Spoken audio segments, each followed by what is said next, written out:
terkait dengan work performance, yang namanya performance itu workflow-nya seperti ini. Dan performance itu ada 3. Ya, ada 3 hal yang terkait dengan performance. Yang pertama adalah ketika kita melakukan direct and manage project works, ketika pekerjaannya sedang dikerjakan, ini prosesnya ya. Proses direct and manage project work ini ada di integration management, ya. Ketika proyeknya kemudian sedang kita kerjakan, pekerjaan activity-activity-nya sedang dikerjakan, nanti akan ada output yang dinamakan dengan work performance data. Work performance data itu apa? Kita punya activity A. Activity A ini durasinya berapa lama, early start-nya kapan, early finish-nya kapan, kemudian actual start-nya, actual finish-nya, ya, kemudian mungkin ada juga persen complete, budgetnya berapa, aktual cost-nya berapa, ya. Ini yang dimaksud dengan performance datanya. Ya. Jadi performance data kita melihat, oh ini durasinya 5 hari.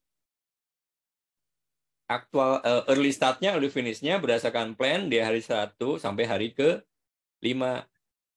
Sekarang kita ada di hari kedua. Pada saat kita monitoring pekerjaan ini kita berada di hari kedua. Ternyata di hari ketiga lah ya. Progress date-nya itu adalah di hari ketiga. Maka sekarang kita melihat bahwa yang namanya actual start activity A itu kemarin terjadinya di hari kedua. Aktual finish-nya sekarang belum ada. Karena belum selesai. Persen komplitnya itu baru 30%. Budgetnya, kita katakan budgetnya 500. Sampai hari ini, sampai hari ketiga ini, budget yang sudah kita keluarkan untuk activity ini adalah 100. Nah, inilah yang dinamakan dengan work performance data.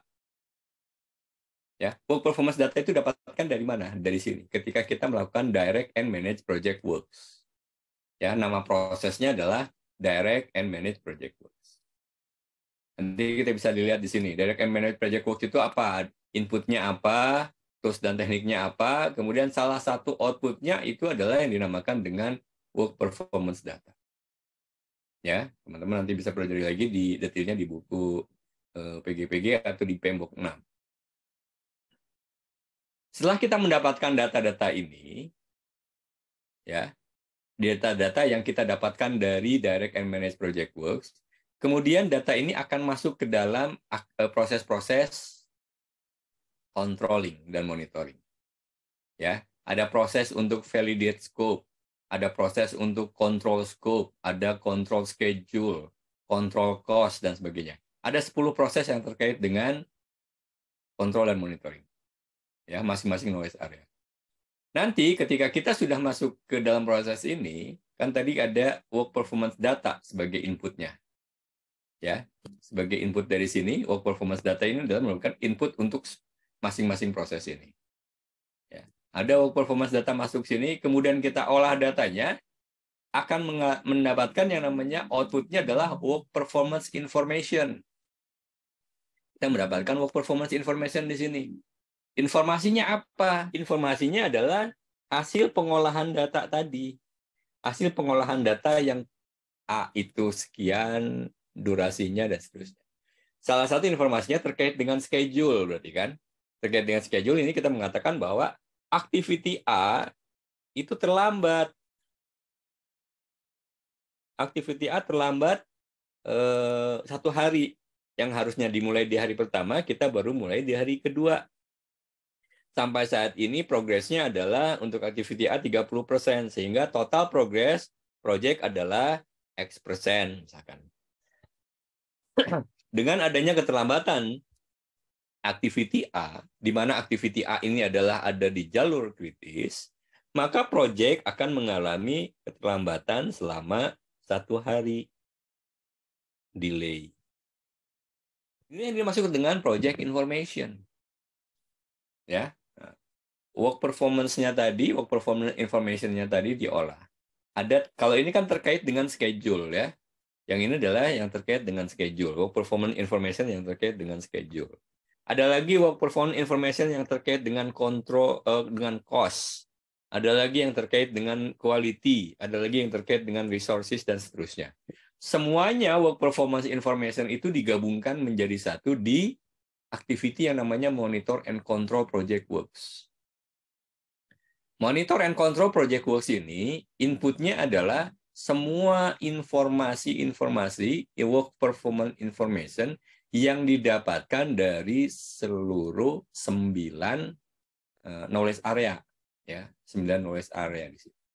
Work performance yang didapatkan di sini diolah di monitor and control project works, kemudian dari sini keluarlah yang namanya work performance report.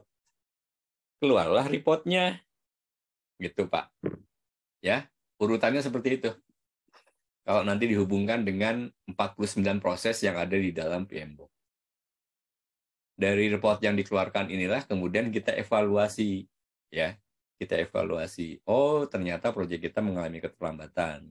Apa yang menjadi keterlambatannya? Oh, tadi kita lihat bahwa yang menjadi keterlambatan adalah activity A.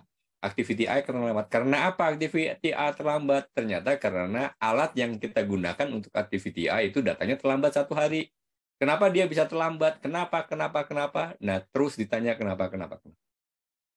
Ya, sehingga nanti kita akan bisa mendapatkan root cause-nya, dan dengan demikian nanti kita bisa akan melakukan perbaikan terhadap baiknya prosesnya ataupun terhadap yang lain. Ya, itu work performance information. Lihat, dari 10 proses yang ada di sini, yang ada di scope management, di cost management, schedule management, dan sebagainya, yang terkait dengan monitoring dan kontrol, itu selalu akan menghasilkan 2 output ini. Yang pertama adalah work performance information, yang nanti akan kita gunakan untuk dijadikan sebagai work performance report. Dan yang kedua adalah yang terkait dengan change request. Bila ada. Ya, bila ada change request, maka itu akan menjadikan outputnya. Contohnya, yang tadi kan, control schedule, tadi kita lihat ini jadi 1 hari terlambatnya. Kemudian mengakibatkan proyek terlambat 1 hari.